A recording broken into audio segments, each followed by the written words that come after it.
শ্রীমদ্ ভাগবতম, যার প্রথম স্কন্দ আমরা ইতিমধ্যে শেষ করে দ্বিতীয় স্কন্দের দ্বিতীয় অধ্যায় আলোচনা করছিলাম। নিশ্চয়ই আপনাদের মনে থাকবে যে যেখানে এই অধ্যায়ে ভগবান শুকদেব, যিনি রাজা পরীক্ষিতকে উপদেশ প্রদান করছেন যে কিভাবে তার অন্তরে তিনি বৈরাগ্যকে সৃষ্টি করবেন বা লালন করবেন, আর কিভাবে ভগবানের বিরাট রূপের চিন্তা করবেন, ও তারপর অন্তর্যামী রূপে যে ভগবান বিদ্যমান, সেই অন্তর্যামী ভগবানকেও বা তিনি কিভাবে চিন্তন মনন করবেন, ধারণ করবেন, এই সমস্ত বিষয়ই আলোচনা হচ্ছিল। এবং সেই প্রসঙ্গেই তিনি আরো বলছেন রাজা পরীক্ষিতকে যে কিভাবে আসনে স্থির হয়ে বসতে হয় এবং স্থির হয়ে আসনে বসে সমস্ত কামনা বাসনাকে ত্যাগ করে যোগী পুরুষ যখন এই পার্থিব শরীর ত্যাগ করেন, তখন তিনি মনোনিবেশ করেন ভগবানে এবং মনকে চঞ্চল হতে দেন না। অচঞ্চল অবস্থায় প্রাণ, বায়ু এবং ইন্দ্রিয় আদিকে সংযত করে যোগী পুরুষ এই পার্থিব দেহ ত্যাগ করে থাকেন। তাই তিনি বিশেষ কোনো পুণ্যক্ষেত্র অথবা উত্তরায়ণ আদি কাল এর জন্য অপেক্ষা করেন না। অর্থাৎ এই উপদেশের মধ্য দিয়ে রাজা পরীক্ষিতকে যেন তিনি একথাই বলছেন যে তিনিও যেন প্রস্তুত হন ভগবানের লীলা কথা শ্রবণ ইত্যাদির দ্বারা, যাতে করে অন্তিম প্রয়াণের সময় কোনো কালাকাল বা স্থানের অপেক্ষা না রেখে ভগবানে মন স্থির করে তিনি গমন করতে পারেন। আমরা সকলেই জানি যে রাজা পরীক্ষিত আসন্ন মৃত্যু এবং সেই কারণের জন্যই এখন কি করা উচিত সেই বিষয়েই পরম ভাগবত শুকদেব, যাকে এই শ্রীমদ্ ভাগবত কথা শোনাচ্ছেন, এই ভাগবত কথা সম্বন্ধে এই অধ্যায়ে শুকদেব বলছেন যে পিবন্তি যে ভগবত আত্মনা সতাম কথামৃতম শ্রবণপুটেষু সম্ভৃতম। এই ভগবানের যে লীলা কথা সমস্ত বিচক্ষণ ব্যক্তি, সমস্ত প্রাণীর অন্তর্যামী রূপে ভগবান শ্রীহরি, তার লীলা গুণকথা যিনি নিরন্তর কর্ণ কুহরে শ্রবণ করে থাকেন, এবং সেখানেই বলা হচ্ছে কথামৃতম শ্রবণপুটেষু সম্ভৃতম পুনন্তি তে বিষয় বিদূষিতা স্বয়ং ব্রজন্তি তচ্চরণ সররূহান্তিকম। বলছেন এই যে ভোগ বাসনা রূপ মলিনতা, যার দ্বারা আমাদের মন মলিন হয়ে রয়েছে, তার থেকে মুক্ত হয়ে অন্তর পবিত্র হয় এবং পরিণামে ভগবৎ চরণ সমীপে উপস্থিত হয়। সেই ভগবান যে বার্তা, ভগবানের কথা, তা এখানে তিনি বলছেন। এক এক করে যোগী পুরুষ কিভাবে দেহ ত্যাগ করেন এবং এইভাবে দেহ ত্যাগ করলে তাকে কোনো কালের দ্বারা বা কোনো দেশের দ্বারা মনকে নিবিষ্ট করবার কথা ভাবতে হয় না। যে কোনো সময়ে তিনি যদি এই রকম অবস্থা প্রাপ্ত হন, অর্থাৎ ইন্দ্রিয়ের উপর মনকে সংযত করে এই দেহ ত্যাগ করেন, তাহলে কিন্তু পরম গতি প্রাপ্ত হতে পারেন। আমরা এই পর্যন্তই এর আগের দিন আলোচনা করেছিলাম। এর পরের যে শ্লোকগুলি রয়েছে, যেখানে শুকদেব একের পর এক উপদেশ প্রদান করছেন এবং সেই উপদেশ প্রদান করছেন যা তিনি পরম্পরাক্রমে প্রাপ্ত হয়েছেন, সেই সমস্ত কথা বলছেন। এবং এমন নয় যে এগুলো তিনি খুব নিজের মন থেকে বানিয়ে বানিয়ে বলছেন। হতে পারে মানুষের কল্পনা থেকে কিছু কথা, তাই আগেই তিনি বলছেন যে এগুলো তিনি কল্পনা করে কিছু বলছেন নয়, তিনি এগুলো সব শ্রবণ করেছেন পূর্বে এবং তাই এগুলো এখন তিনি বলছেন। এবং যখন এইভাবে কেউ দেহ ত্যাগ করে যান, তখন নির্মোহ ও নিরাসক্ত যোগী পুরুষ নেতি নেতি বিচারের দ্বারা সমস্ত দেহাত্ম বুদ্ধিকে পরিত্যাগ করে শ্রী ভগবানের চরণকেই একমাত্র সার বস্তু রূপে অন্তরে প্রতিনিয়ত ধারণা করেন। অর্থাৎ যখন যোগী পুরুষ দেহ ত্যাগ করছেন, কামনা বাসনা থেকে নিবৃত্ত হয়ে নির্মোহ এবং নিরাসক্ত যোগী পুরুষ নেতি নেতি বিচারের দ্বারা, অর্থাৎ যে জিনিসটি ঈশ্বর থেকে আলাদা, এই জড়জগতের থেকে যখন তিনি চলে যাচ্ছেন, মন এই জড়জগৎ থেকে দূরে সরিয়ে একমাত্র ভগবৎ চরণেই এবং এটাকেই সার বস্তু জেনে তাতেই মন স্থির করে থাকেন। কিভাবে করেন, এখানে কিছু যোগের বিষয় বলা হয়েছে।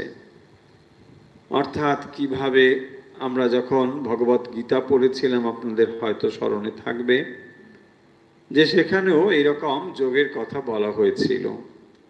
প্রাণবায়ুকে কিভাবে অপানে, অপান থেকে ব্যানে ইত্যাদি সকম করে তারপরে প্রাণ এই দেহ থেকে বেরিয়ে যায়, সেই বিষয়গুলো বলেছিলেন। এখানেও বলছেন একই রকমভাবে যে বিষয় বাসনাহীন শাস্ত্রজ্ঞ যে সমস্ত যোগী পুরুষ প্রথমে নিজ পাদমূলের দ্বারা মূলাধার নিরুদ্ধ করেন এবং তারপর প্রাণবায়ুকে ধীরে ধীরে নাভি থেকে সহস্রারে উত্তোলিত করে এই স্থূল শরীর ত্যাগ করেন। এইগুলো হলো যোগী পুরুষের কিভাবে দেহ ত্যাগ করে থাকেন সেই সম্বন্ধে এখানে শ্রীমদ্ ভাগবত আমাদের উপদেশ প্রদান করছেন। অথবা কেউ কেউ এভাবে করেন যে নাভি দেশে, অর্থাৎ যাকে মণিপুর চক্র বলে, সেইখানে যে প্রাণ বায়ু রয়েছে তাকে হৃদয়ে বা অনাহত চক্রে নিয়ে আসেন এবং তারপর উদান বায়ুর সাহায্যে সেটি কণ্ঠদেশে নিয়ে যান, কণ্ঠ মানে বিশুদ্ধ চক্র, এবং তারপরে সেটি ঊর্ধ্বলোকে বিশুদ্ধ চক্রের ওপরে যে তালুমূল, আরও ঊর্ধ্বে যে বিশুদ্ধ চক্রের অগ্রভাগ, সেইখানে এটাকে নিয়ে যান। এগুলো যোগীদের ব্যাপার। এগুলো যারা যোগ অভ্যাস করেন তারা কিভাবে গমন করেন, এই সমস্ত বিষয় এখানে জানানো হচ্ছে।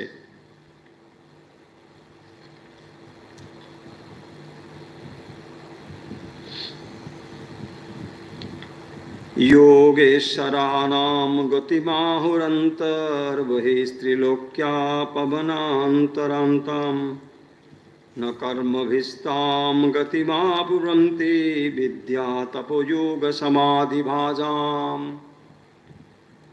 বলছেন এখানে যে যারা যোগ শুদ্ধ পুরুষ, যারা যোগে সিদ্ধি লাভ করেছেন, তারা স্বেচ্ছায় এই তিন লোকের ভেতরে বাইরে সর্বত্র বিচরণ করতে সমর্থ হন। কিন্তু জ্ঞান তপস্যা যোগ সমাধি সিদ্ধ যোগীর এই গতি অপর কোনো সকাম কর্মের দ্বারা লাভ করা যায় না। তাই এখানে স্পষ্টতই বলা হচ্ছে যে যোগ সিদ্ধ পুরুষ সূক্ষ্ম দেহ ধারণ করে তারা তিন লোকের বাইরে এবং ভেতরে মানে সর্বত্র গমন করতে পারেন। তাই এটির দ্বারা কোনো জড়জগতের কোনো বস্তু লাভ এইসব কিন্তু সম্ভব নয়। এই গতি সকাম কর্মের দ্বারা করা যায় না। তো সকাম কর্ম যাদের মধ্যে রয়েছে তারা এটি প্রাপ্ত হতে পারেন না। এরপরে যে বিষয়গুলো রয়েছে আমরা একটু একটু করে জাস্ট কেবল আপনাদেরকে ধরিয়ে যাচ্ছি। দুটি কথা মূলত এখানে রয়েছে। সেই দুটি কথা হলো, একটি হলো সদ্য মুক্তি, অপরটি হলো ক্রম মুক্তি। এই দুটি কথা এখানে সুখদেব বলছেন রাজা পরীক্ষিতকে, যে কি হয় যখন এইভাবে দেহত্যাগ করে যায়, তার ফলে দুটো জিনিস ঘটে। একটিকে বলে সদ্য মুক্তি, আর একটি হলো ক্রম মুক্তি। সদ্য মুক্তি কিভাবে হয়? যে যোগ সিদ্ধ পুরুষ যারা, তারা মেরুদণ্ডের মধ্যে যে পথ রয়েছে সেই ব্রহ্মপথ স্বরূপ জ্যোতির্ময় সুষুম্না পথে প্রাণ ত্যাগ করে সূক্ষ্ম দেহে দেবলোকে গমন করেন। সেই দেবলোকের নাম হচ্ছে বৈশ্যানর। বৈশ্যানর নামক যে দেবলোক, সেই দেবলোকে গমন করেন। কিভাবে না, মেরুদণ্ডের মধ্যে রয়েছে ব্রহ্মপথ স্বরূপ জ্যোতির্ময় সুষুম্না পথ, ইড়া, পিঙ্গলা এবং সুষুম্না। তো যখন দেহ ত্যাগ করেন তখন মন এই সুষুম্না পথ দিয়েই গমন করে, এবং এইভাবে যখন সে গমন করে বৈশ্যানর নামক দেবলোকে গমন করে, তারপর সেই নিরাসক্ত নির্মল যোগী ঊর্ধ্বতর লোকে শ্রী বিষ্ণুর শৈশুমার চক্রে অবস্থান করেন। তো এইভাবে কি হয়, নিরাসক্ত নির্মল যোগী আরো ঊর্ধ্বতর লোকে পরপর সে গমন করতে পারে। তাহলে যখন এইটি মানে জ্যোতির্ময় পথ দিয়ে সুষুম্না ভেদ করে ব্রহ্মলোক প্রাপ্তি হয়, তখন তাকে বলা হবে সদ্য মুক্তি। আবার যখন সে এক একটি পথে গমন করে, অর্থাৎ শৈশুমার চক্র যেটি সূর্য প্রভৃতি গ্রহের আশ্রয়, সেটি অতিক্রম করে মহলোকে যান, এরকম নানা লোকের কথা বলা হয়েছে। এবং সেই স্থানেরও দেবতা আছেন, সেখানে বিভিন্ন দেবতারা রয়েছেন যারা অতি পূজ্য এবং যাদেরকে বলা হয় কল্পজীবী, ভৃগু ঋষি, মহর্ষি ভৃগু ইত্যাদি, তারা সেখানে অবস্থান করেন। তার মানে উচ্চ উচ্চ লোকে গমন করবার অধিকারী হয়। এইভাবে তারা যেতে পারেন। কিভাবে তারা যান বা সেখানে কি রয়েছে সে বিষয়েও কিন্তু ভাগবত এখানে বলছেন। সুখদেব বলছেন, ন যাত্রা শোকো ন জরা ন মৃত্যু নাতির ন চোদ্বেগ ঋতে কুতশ্চিত। যেখানে কি নেই, ন যাত্রা শোকা, সেখানে কোনো শোক নেই। এই যে উচ্চ উচ্চ লোকের কথা বলছেন, সেই লোকে কোনো শোক নেই। ন জরা ন মৃত্যু হো, সেখানে কোনো জরাও নেই, কোনো মৃত্যুও নেই। নাতির ন চোদ্বেগ ঋতে কুতশ্চিত, সেখানে উদ্বেগ বলে কিছু নেই, যে অ্যাংজাইটি, একটা চিন্তা ভাবনা, এসব কিচ্ছু নেই। ব্রহ্মলোকবাসী তারা অন্তরে কেবল বেদনা অনুভব করেন যখন অন্য জীব কষ্ট পায়। এই সমস্ত লোকে, ব্রহ্মলোকবাসীদের নিজেদের কোনো কষ্ট নেই, কোনো শোক নেই, জরা নেই, মৃত্যু নেই, কিন্তু যেটি রয়েছে তাদের অন্তরে কেবল অপরের জন্য অনুকম্পা রয়েছে। তারা দুঃখ অনুভব করেন যখন অন্য জীব কষ্ট পায়, তাদের অন্তরে করুণা রয়েছে। এছাড়া সেই সমস্ত লোকে কোনো জরা, মৃত্যু, ব্যাধি, দুশ্চিন্তা, মনস্তাপ এসব কিছুই নেই। সেই সমস্ত লোকের বলছেন, যত্তিত তত্ত্বদত কৃপয়া অনিদং বিদাম দুরন্ত দুঃখ প্রভবানুদর্শনাৎ নয়ত্র শোকো ন জরা ন মৃত্যু নাতির ন চোদ্বেগ ঋতে কুতশ্চিত। বিন্দুমাত্রও সেখানে কোনো দুশ্চিন্তা, মনস্তাপ, শোক, দুঃখ, জরা, বার্ধক্য, মরণ, আরতি, উদ্বেগ, ভয় এসব কিছুই নেই। সেই সমস্ত লোকে তারা গমন করেন।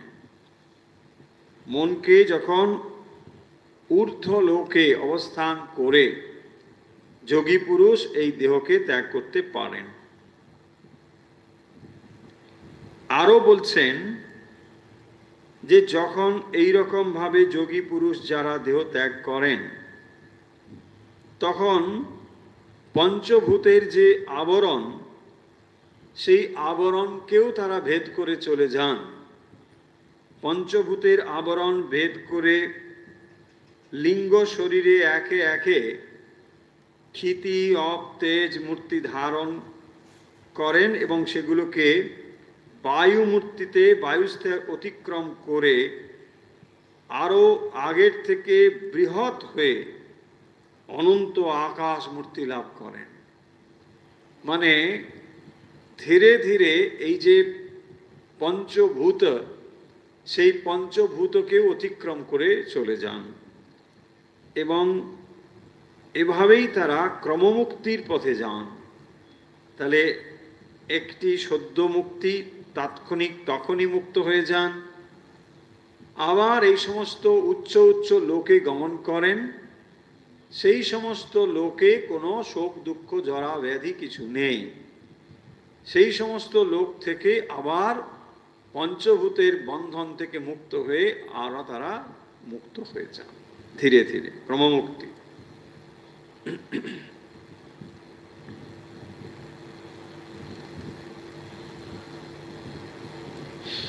এবং কিভাবে তারা এই যে এক একটি অবস্থাকে অতিক্রম করে যান, তার জন্য বলছেন ঘ্রাণেন গন্ধম রসনেন বৈ রসম রূপঞ্চ দৃষ্টা শশনম তচ্চৈব। বলছেন সিদ্ধ যোগী ঘ্রাণেন্দ্রিয়ের দ্বারা গন্ধকে, রসনেন্দ্রিয়ের দ্বারা রস, দর্শন ইন্দ্রিয়ের দ্বারা রূপ, ত্বক ইন্দ্রিয়ের দ্বারা স্পর্শ এবং শ্রবণ ইন্দ্রিয়ের দ্বারা আকাশের গুণ শব্দকে, হস্ত পদাদি কর্ম ইন্দ্রিয়ের দ্বারা ইন্দ্রিয় রূপ, গমনাদি রূপ বিশিষ্ট কর্মগুলোকে অতিক্রম করে যান। তাহলে এই যে ইন্দ্রিয়গুলো, এগুলো সবই সূক্ষ্ম সূক্ষ্ম অবস্থা, যা আমরা এই পঞ্চভূত থেকে পেয়েছি, সেগুলোকেও তারা অতিক্রম করে যান। ঘ্রাণেন গন্ধম রসনেন বৈ রসম রূপঞ্চ দৃষ্টা শশনম তচ্চৈব শ্রোত্রেণ চোপ্যতে নভো গুণত্তম প্রাণেন চাকুতি মুপৈতে যোগী। যোগী পুরুষ এইভাবে ত্যাগ করে যান। তাহলে রাজা পরীক্ষিতকে শুকদেব এই বিষয়গুলো সম্বন্ধে অবহিত করাচ্ছেন, যাতে করে যোগী পুরুষ কিভাবে এই দেহ ত্যাগ করবার সময় মুক্ত হয়ে যান, কিভাবে দেহকে তারা সুন্দরভাবে অভ্যাসের দ্বারা এই দেহ থেকে মুক্ত হয়ে যান, আর যাতে এই দেহ বন্ধনের মধ্যে আসতে না হয়। কিভাবে সেটি করেন সেই কথাই এখানে বলছেন। আর যারা এইভাবে সম্পূর্ণ মুক্ত হয়ে যেতে পারেন না, তারা উচ্চ উচ্চ লোকে গমন করেন, এবং সেই সমস্ত লোকে যেখানে জরা মৃত্যু ব্যাধি কিছুই নেই, এরকম উচ্চ উচ্চ লোকে গমন করেন, সেখান থেকে তারা আবার সম্পূর্ণ মুক্ত হয়ে যান, এই পঞ্চভূতের ভেতর থেকে বেরিয়ে আসতে পারেন। সেই জন্য বলছেন ঘ্রাণে না গন্ধম রসনে না বৈরসম, এই শ্লোকের দ্বারা সেটি বলছেন। ঘ্রাণ ইন্দ্রিয়ের দ্বারা গন্ধ, রসন ইন্দ্রিয়ের দ্বারা রস, এই ইত্যাদি এগুলোকে সব করে নির্দিষ্ট কর্মগুলোকে অতিক্রম করে যাচ্ছেন, একটির পর একটিকে অতিক্রম করে চলে যান। তাহলে আমরা যে বাইরে পঞ্চভূত দেখছি, এই পঞ্চভূতেরই সূক্ষ্ম রূপ আমাদের ইন্দ্রিয়গুলো রয়েছে, তাই না? যে বস্তু রয়েছে আপনার চোখ, নাক, হাত, পদ ইত্যাদি, এই সেই পঞ্চভূত থেকেই তৈরি হয়েছে। পঞ্চভূত থেকে আপনি দৃশ্যকেও দেখছেন, আপনার ইন্দ্রিয় দ্বারাও আপনি দেখছেন। সেই জন্যই এগুলো একটিকে আরেকটিতে সমর্পণ করে তখন এই জড়জগতের পারে সম্পূর্ণভাবে চলে যেতে পারেন। एते श्रुतीते निपावेद गीते त्वयाभिपृष्टे च सनातने च ये वै पुरा ब्रह्मण आहुतुष्ट आराधितो भगवान् वासुदेव।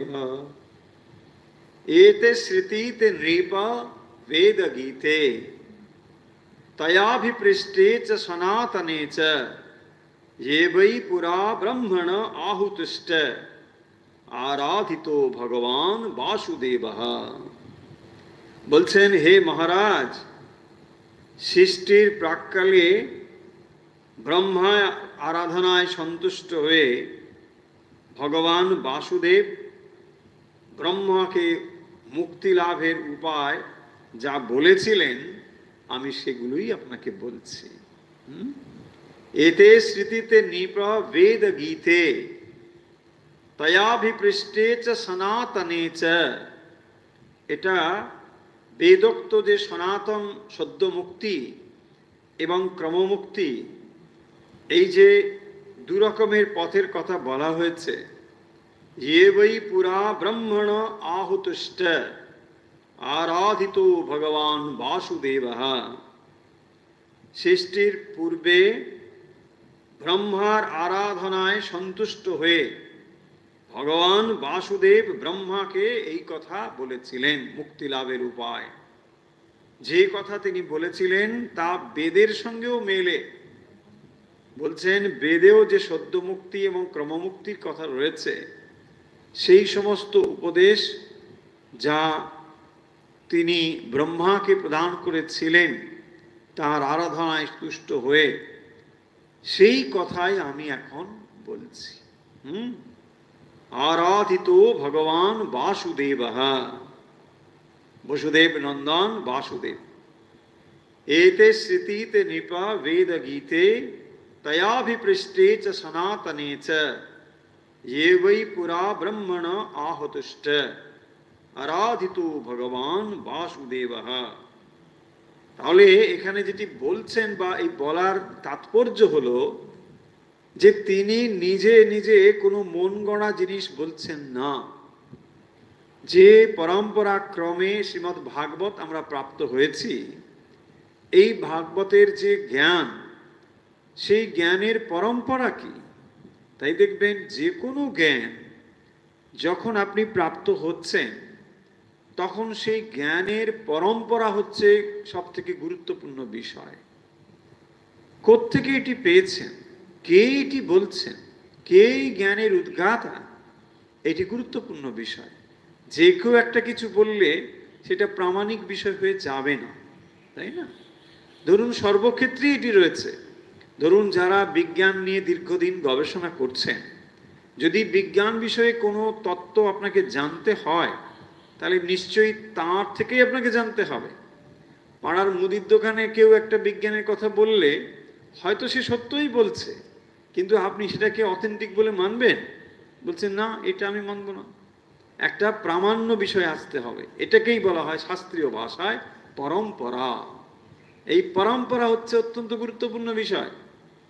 যে কেউ একটা জিনিস বললেই সেটা শাস্ত্রীয়ভাবে পরম্পরা হবে না। আর এখানে তো বিশেষ করে আধ্যাত্মিক জগতে এটি অত্যন্ত জরুরি, কারণ এটিকে বিশ্লেষণ করবার বা প্রমাণ করবার বাইরের কোনো বিষয় নেই যে একটা কিছু দিয়ে আপনাকে দেখিয়ে দেবে। ফলে এখানে পরম্পরা অত্যন্ত জরুরি। সেই জন্য দেখবেন আপনি শ্রীমদ্ ভগবত গীতাতেও ভগবান চতুর্থ অধ্যায় বলছেন যে আজ আমি তোমাকে যে জ্ঞানের কথা বলছি, দেখুন যে সময় অর্জুনকে তিনি বলছেন, এক সময় তো এমন হবে যুদ্ধক্ষেত্র সমাপ্ত হবে, অর্জুনও আর থাকবে না, এই সমস্ত কিছু সময় বদলে যাবে, মানুষ আবার নতুন আসছে, তো তারা তখন কি করবেন? এই জ্ঞান তারাও তো প্রাপ্ত হবেন। তখন আজ 5,000 বছর, 6,000 বছর, 10,000 বছর পরে মানুষ ভাববে যে ভগবান কিছু একটা বলে দিয়েছেন, তার মনে আর কি ছিল কি জানি, হতেই পারে। সেই জন্য তিনি বলছেন যে এই যে জ্ঞান, বলছেন পরম্পরা প্রাপ্তমিমাম, এইটি পরম্পরা প্রাপ্তভাবে আমি পেয়েছি। আমি একে বলেছি, আমি বলেছে না মনুকে বলেছি, বিভস্বানকে বলেছি, এই যে পরপর, তার মানে এগুলো হচ্ছে পরম্পরা, এদের এদের এদের থেকে আমি প্রাপ্ত হয়েছি। সেই জন্যই দেখবেন পরম্পরা প্রাপ্ত যদি কোনো গুরু হন তাহলে সেখান থেকেই জ্ঞান নিতে হবে। পরম্পরা ছাড়া যদি কোনো গুরু হয়, মানে self declare Guru, be aware of that. Self declare গুরু থেকে সাবধান হতে হবে, সব সময় যেন মনে থাকে আমাদের। অনেক গুরু উঠবেন, সামনে আসবে, কিন্তু সব এরকম সব সেলফ ডিক্লেয়ার, তাদের কোনো পরম্পরা নেই। কোথায় থেকে জ্ঞান প্রাপ্ত হয়েছেন, ভালো কোনো ইতিহাস আপনি জানবেন না, এইগুলি কোনো মানে হয় না। সেই জন্য দেখবেন একেবারেই এগুলো পরিষ্কারভাবে এই কথাগুলো এখানে বলছেন। এতে স্মৃতিতে নৃপ বেদ গীতে তয়াভিপৃষ্টে চ সনাতনে চ ये वै पुरा पुरा काले ब्रह्मण आहुतिष्ठ आराधितो भगवान वासुदेवः।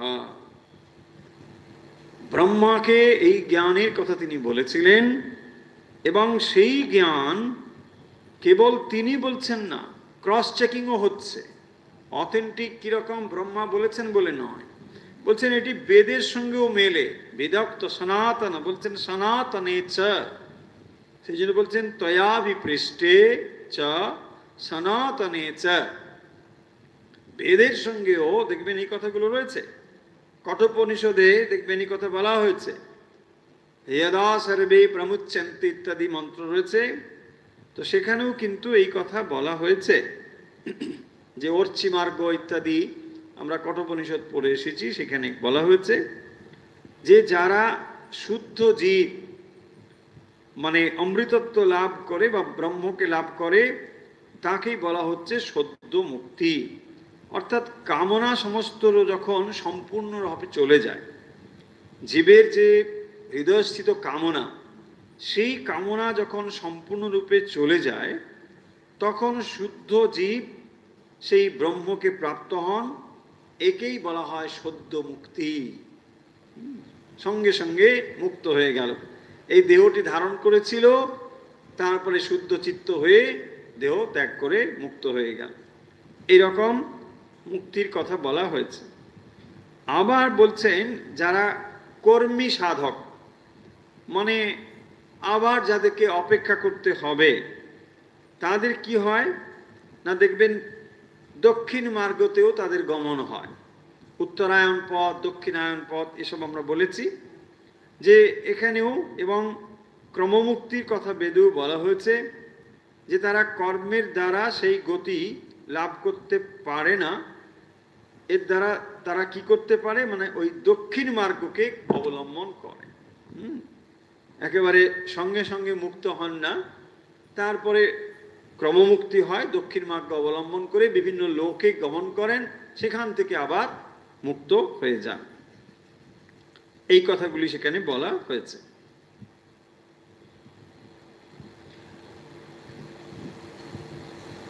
নহিতন্যা শিবো পন্থা বিশত সংসিতাবিহ বাসুদেবে ভগবতে ভক্তি যোগ যতো ভবেৎ। এই সমস্ত কথা বলবার পরে শুকদেব বলছেন, নহি আতো অন্য শিব পন্থা বিশত সংসৃতাবিহ বাসুদেবে ভগবতী ভক্তি যোগো যতো ভবেৎ। বলছেন ভগবানের প্রতি ভক্তি এবং অনুরাগ করাই হচ্ছে মনুষ্য জীবনের উদ্দেশ্য। সুতরাং যে সাধনার দ্বারা ভগবানের প্রতি প্রেম ভক্তি লাভ হয়, সেই সাধনা ছাড়া সংসারী জীবের কল্যাণকামী আর কোনো পন্থা নেই। ভক্তির কথাই বলছে, কারণ যোগের কথা যে বলছেন, এই যোগ সবাই আমরা পারবো? প্রাণবায়ু কি, অপান বায়ু কি, তার নিয়ন্ত্রণ কি হয়ে যাবে? যে সমস্ত পন্থার ভেতর দিয়ে যোগ অভ্যাস করে যোগীরা এটি করে থাকেন, সেটি সাধারণের পথ নয়। তাই এখানে শ্রীমদ্ ভাগবত বলছেন যে যারা সংসারী জীব, তাদের কি কথা হবে? তুমি তো যোগীদের কথা বললে, বিষয়াসক্ত সংসারী জীব আমরা কি করব? তাই বলছেন ন হেতো অন্য শিবঃ পন্থা বিশত সংসৃতাবিহ। তো যারা এইভাবে সংসৃতাবিহ মানে এই সংসারে, ইহ সংসারে ইহ সংসৃত বিশতঃ, যারা এই সংসারের মধ্যে মানে সাধারণ জীব, দুঃখ কষ্ট যন্ত্রণা কামনা বাসনা ইত্যাদির মধ্যে জর্জরিত রয়েছে, তাদের মঙ্গলজনক কি পদ্ধা নাহি নাই। বলছে এর জন্য কি আর তাদের কোনো পথ নেই? সেটাই তো বলো, তাই না? জীবের অন্য কোনো কল্যাণ পথ বলছে এর থাকা, কোন কার থেকে? ভক্তি যোগ, ভগবতী ভক্তি যোগ বাসুদেবে ভগবতী ভক্তি যোগ যত ভাবে। অর্থাৎ ভগবানের প্রতি যে ভক্তি লাভ, এর থেকে আর কল্যাণপ্রদ কোনো পথ সংসারী জীবের নেই। দেখুন পরিষ্কার কথা, এবং এ কথাই তো শ্রীরামকৃষ্ণ বলছে, ভক্তি এ যুগের পথ। দেখুন কোন কালে শ্রীমদ্ ভাগবত এই কথা বলেছে, আর কয়েক বছর আগে দক্ষিণেশ্বরে এই কথা বলে।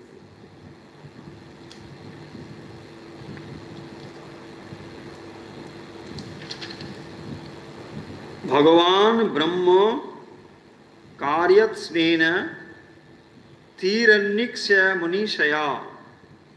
এই শ্লোকের দ্বারা এখানে বলছেন যে স্বয়ং ব্রহ্মা অত্যন্ত গভীর অভিনিবেশ সহকারে সমগ্র বেদ তিনবার পর্যালোচনা করে, যার দ্বারা ভগবানের প্রতি মানুষের মনে পরম অনুরাগ সৃষ্টি হয়, সেই ভক্তিযোগকেই শ্রেষ্ঠ সাধন বলে সিদ্ধান্ত করেছেন।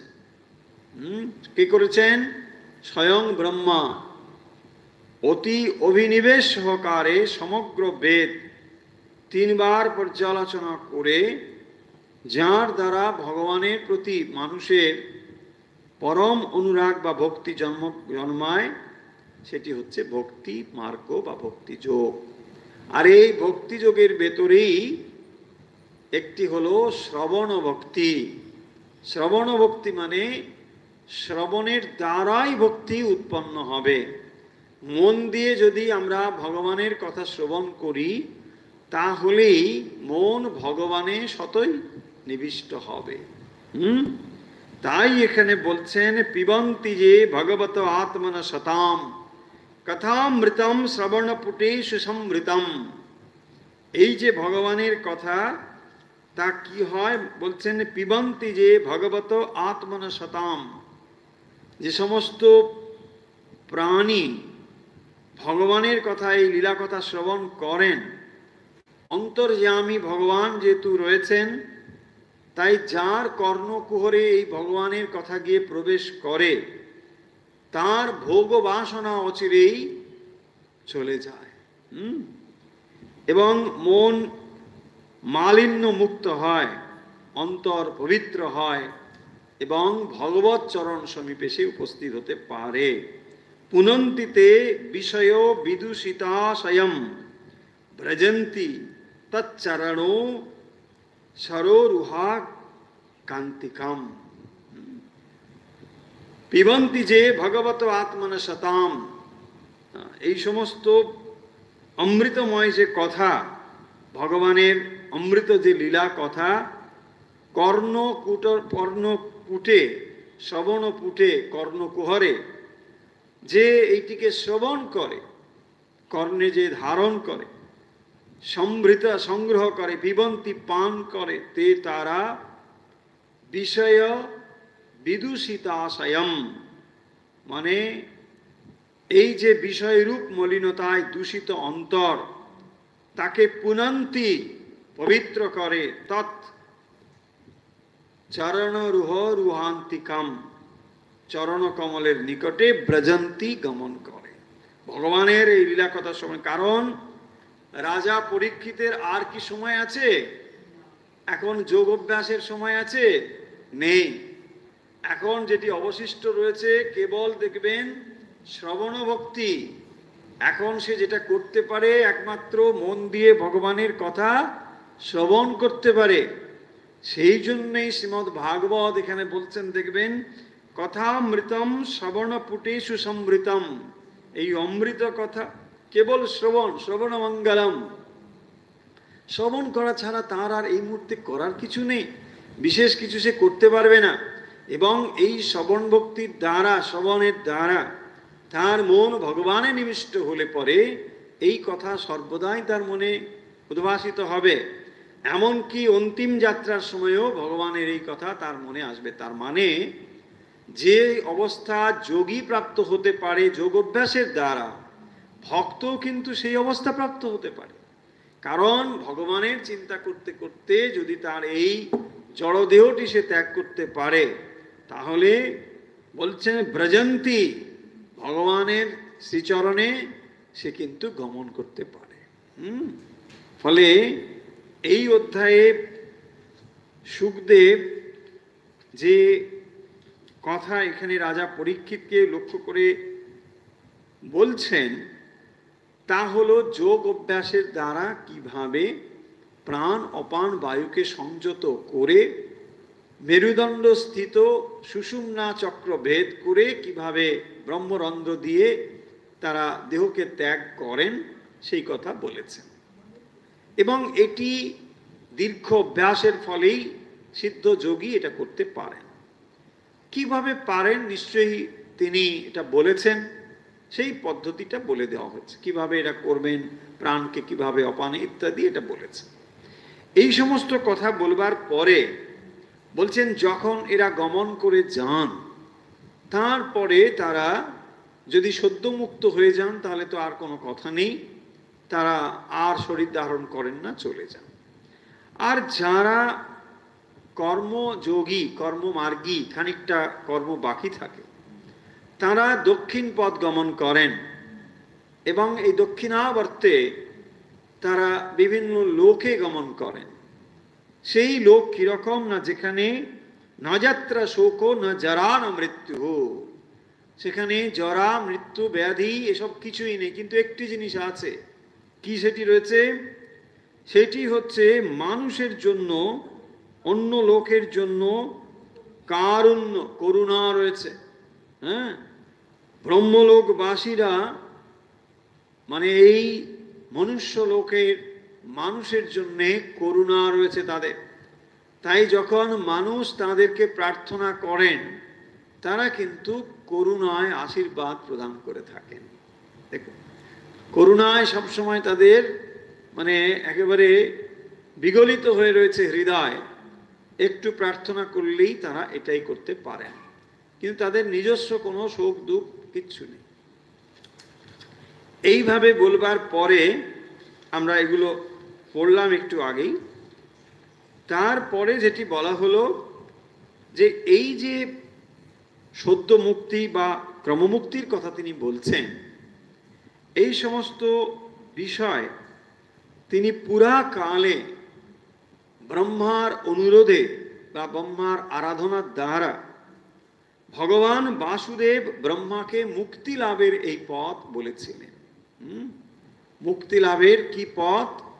এই হলো দুটি পথ, তিনি সেই কথা বলেছিলেন এবং সেইগুলোই আমি এখন বলছি বলে তিনি সদ্য মুক্তি এবং ক্রমমুক্তির কথা বললেন।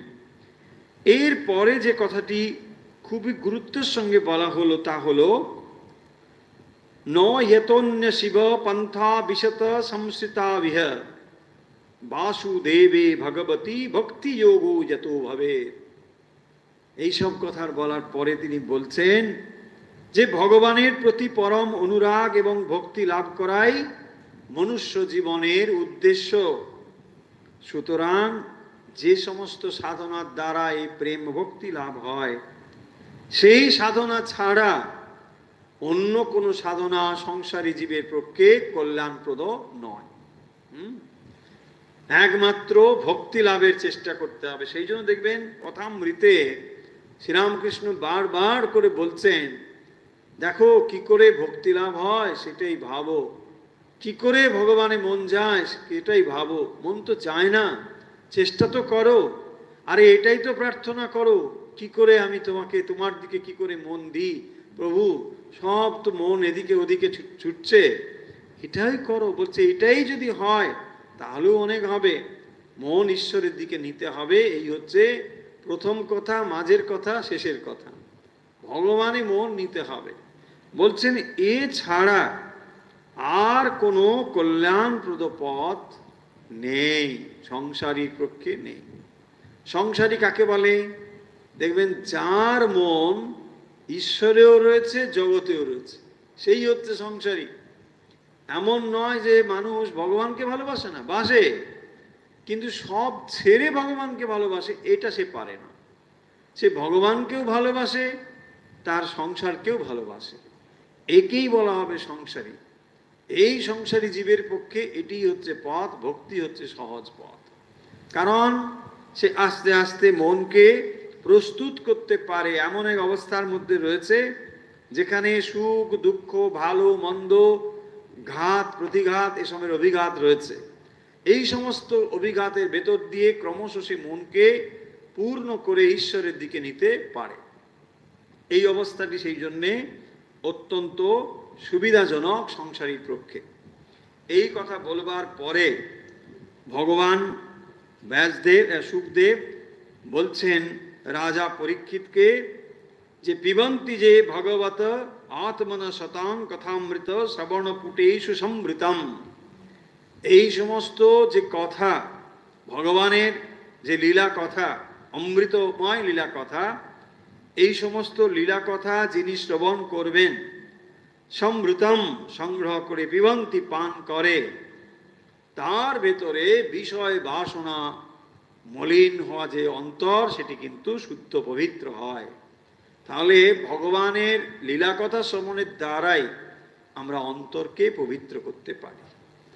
যে শ্রবণ মানে এর দ্বারা, শ্রবণ ভক্তির দ্বারা যিনি একেবারে 7 দিনের মধ্যেই পরম পদ প্রাপ্ত হয়েছিলেন রাজা পরীক্ষিত, তাই না? আর তো তার এই সময় অন্য যোগ অভ্যাসের কোনো সুযোগ নেই যে বিরাট বসে বসে তুমি জপ করো, তাকে কথা বলা হচ্ছিল না যে তুমি বসে বসে এখন জপ করো। একমাত্র তিনি মন প্রাণ দিয়ে শুনছিলেন, এবং কিরকম শুনছিলেন? আহার নিদ্রা ভুলে ভগবানের কথা শুনছেন। ভাবুন কতখানি অন্তর ভগবানের কথা শোনার জন্য প্রস্তুত হলে কেউ এক টানা শ্রবণ করছেন, এমন নয় যে মাঝখানে খানিকটা ব্রেক, তাই না? এখন 7 দিনের ভগবত কথা হয় না, 7 দিন ভগবানের কথা হচ্ছে, কেউ একটানা 7 দিন শুনছে? হ্যাঁ, তাও দেখবেন সে যে এখন ভগবত কথা হয় সেটি পরপর হয় না, এখানে খানিকটা ওখানে খানিকটা সেখানে খানিকটা দিয়ে একটু মনোরঞ্জন, এইসব রঞ্জন টঞ্জন থাকে, বাস। রঞ্জন না হলে তো পরের বারে আপনি ডাকবেন না, তাই না? সেই জন্য বলছে এক কথা বলে, ওকে ডাকা ভালো না, আর একটুকে ডাকো, নতুনকে সুর দিয়েছে কিনা, হ্যাঁ নতুন সুর দিয়েছে, নিয়ে আসো, একটু হিন্দির কিছু সুর টুর দিয়েছে, হ্যাঁ এর বাবাজি আসবেন, এটি বাবাজি ভালো করছে, তাই না? এই হয় কিনা বলুন তো? তাহলে সেখানে ভগবত কথা কিছু হয়? ওই ভগবত কথা হয় মানে ওই কাজ হয়। ওই পণ্ডিত কিরকম পণ্ডিত, হেলে গরুওয়ালা পণ্ডিত, সেই জন্য কিছু কাজ হয় না। নাহলে এখানে দেখুন না, যিনি বলছেন তিনি কে? স্বয়ং সুখদেব। তো সেই সুখদেব রাজা পরীক্ষিতকে বলছেন, আর তিনি অন্য কোনো দিকে মন না দিয়ে কেবল এক মনে এই কথা শুনছেন। ভাবুন, যখন মানুষের কোনো একটা জিনিসের প্রতি এত আগ্রহ তৈরি হয় যে আর সব তিনি ভুলে গিয়েছেন, এই রকম অবস্থাকে ভাবুন যখন বাতাসের জন্য আমাদের ছটপট অবস্থা হয়, শ্বাস প্রশ্বাসের জন্য শ্বাস নিতে পারছি না, তারও তো প্রায় এরকমই অবস্থা। তিনি এক মনে ভগবানের লীলা কথা শুনছেন, শুনে অন্তর ভগবানের ভাবে পূর্ণ হয়ে যাচ্ছে, তারপরে তিনি এই কথায় প্রস্থান করছেন, দেহ ছাড়ছেন। সেই জন্য এই কথাটি এখানে বলছেন যে ভগবানের কথা শোনার ফল হচ্ছে যে পিবন্তি, ভগবান সমস্ত জীবের মধ্যে রয়েছেন, তার লীলা কথা সর্বদাই অমৃত স্বরূপ এবং সুমধুর। সেই লীলা কথা শ্রবণের দ্বারা জীবের যে বিষয়াসক্ত মন, তার যে মলিনতা দূর হতে পারে, মনকে পরিশোধিত পবিত্র করে।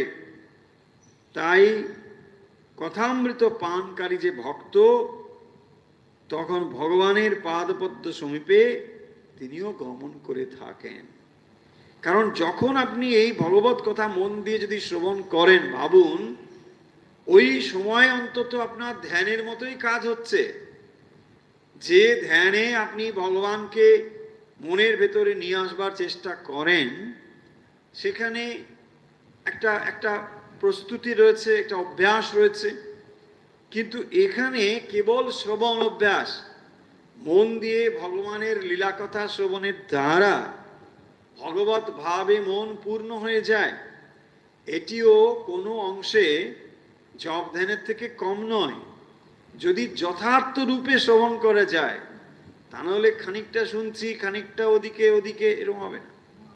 আর তখন আমাদের মন ওইদিকে চারিদিকে যাবে কখন? যখন সেটি ওয়ান পয়েন্টেড নয়, তাই না? এখানে যখন আর কিছু নেই তখন ওয়ান পয়েন্টেড। আর ওয়ান পয়েন্টেড হবেই বা আমাদের কখন, বা কি আর করে হবে? ভাবুন, কবেই বা হবে, তাই না? যখন ব্যাংকের টাকা অনেক থাকে তখন কি করেন? কিছু টাকা এদিক ওদিক উড়িয়ে দিতেও পারেন, দরকার হলে একে ওকে 2-10 টাকা দিয়েও দিতে পারেন। কিন্তু যখন আপনার ব্যাংকের টাকা খুব কম রয়েছে, তখন তো আপনাকে হিসেব করে চলতে হবে। এখন তো ব্যাংকের টাকা আমাদের সবারই প্রায় কমের দিকে, তাই না? ব্যালেন্স তো অল্প অল্প। তো এখন কি করতে হবে? আমি সময়ের কথা বলছি, টাকার কথা বলছি না। তো সময়টা যদি অল্পই থাকে, তাকে আপনি কি করবেন? বুঝে শুনে খরচ করবেন। এখনো যদি আমাদের 16 বছরের মতো নাবালক অবস্থা থাকে, তাহলে আর কি হবে? 80 বছরেও আমাদের মানে ঠিক ঠিক প্রাপ্তবয়স্ক হওয়া হচ্ছে না। বৃদ্ধ বয়সেও মানুষ দেখবেন এখন আবার নতুন করে কি করে আনন্দ অনুভব করা যায় তার চেষ্টা করছে। আবার নতুন করে গোপে রং লাগাচ্ছেন, আবার লাঠি নিয়ে লাফানোর চেষ্টা করছেন। 80 বছরের মানে আবার একটা ফিরে পাওয়ার চেষ্টা হচ্ছে। কি অবস্থা ভাবো, হ্যাঁ? মানে আবার যদি পেতুম নাতির সঙ্গে নাচতুম, ভাবটা হয়তো এরকম খানিকটা। মানে কি অবস্থা যে আছে, প্রস্থান রয়েছে, তার জন্য যে আমাদের প্রস্তুত হতে হবে, সেই সব ভাবগুলোই আমাদের ভেতরে এখন আসছে না। কবে যে আসবে, এই ভাব যদি না আসে, তাকে কি আপনি সাবালক বলবেন না নাবালক বলবেন? ভেবে দেখুন। এই হচ্ছে আমাদের অবস্থা। তাই অ্যাটলিস্ট বলছেন, অন্য কিছু না হোক, তুমি কঠিন যোগ সাধন না করতে পারো, কর্মযোগ না করতে পারো, অন্য যোগ যদি নাও করতে পারো, অ্যাটলিস্ট ভক্তির আলোচনা করতে পারো, ভক্তির চর্চা করতে পারো। এবং এই ভক্তির মধ্যে শ্রীমদ্ ভাগবতে যেটি জোর দেওয়া হয়েছে তা হলো শ্রবণ ভক্তি। তাহলে আমরা দ্বিতীয় স্কন্দের দ্বিতীয় অধ্যায়টি মোটামুটি সমাপ্ত করলাম। আমরা একটু গতিতেই যাব, যেখানে যেখানে প্রয়োজন হবে একটু ব্যাখ্যা থাকবে। এছাড়া আমরা একটু গতিতে যাব এই জন্য যে, না হলে এটি একটি সমুদ্র। তাহলে এই সমুদ্র মন্থন বা সমুদ্র থেকে মানে যা যা ভালো জিনিস, সেটি কিন্তু আমরা ভালোভাবে পাবো না, কারণ অনেক দিন ধরে এটা চলতে থাকবে। ফলে আপনাদের বিরক্তির কারণও হবে, ধীরে ধীরে ইন্টারেস্ট চলে যাবে। আপনারা তখন বলছেন, না ও তো বুঝেছি, রোজই ওরকম একটা কিছু হয়, ছেড়েই দাও। ফলে এইরকম একটা ধারণা তৈরি যাতে না হয়, তার জন্য আমরা একটু দ্রুত গতিতে যাচ্ছি। যেখানে যেখানে প্রয়োজন হবে, যে যে শ্লোকগুলো একটু বিস্তারিত বলবার তা বলবো, কিন্তু মূল জায়গাগুলো আমরা ধরে যাব, যাতে করে এক একটা অধ্যায় সম্বন্ধে বা কি স্টোরি লাইনটা চলছে এটা যেন ধরতে বা বুঝতে পারেন। আমরা আবার ফিরে ফিরেও আসব, যেমন আমরা এগিয়ে যাচ্ছি 10 পা, পিছুও আসবো 2 পা 4 পা, তো ফলে ভয়ের কিছু নেই। আমরা আবার কিন্তু মাঝে মাঝে পেছনের দিকেও আসব, যাতে করে এই অধ্যায়গুলো একটু একটু করে মনে থাকে। এক একটা অধ্যায় নিয়েও কখনো কখনো আলোচনা করি। তাহলে আজকের আলোচনা এখানেই শেষ করছি। আমরা আলোচনা করছি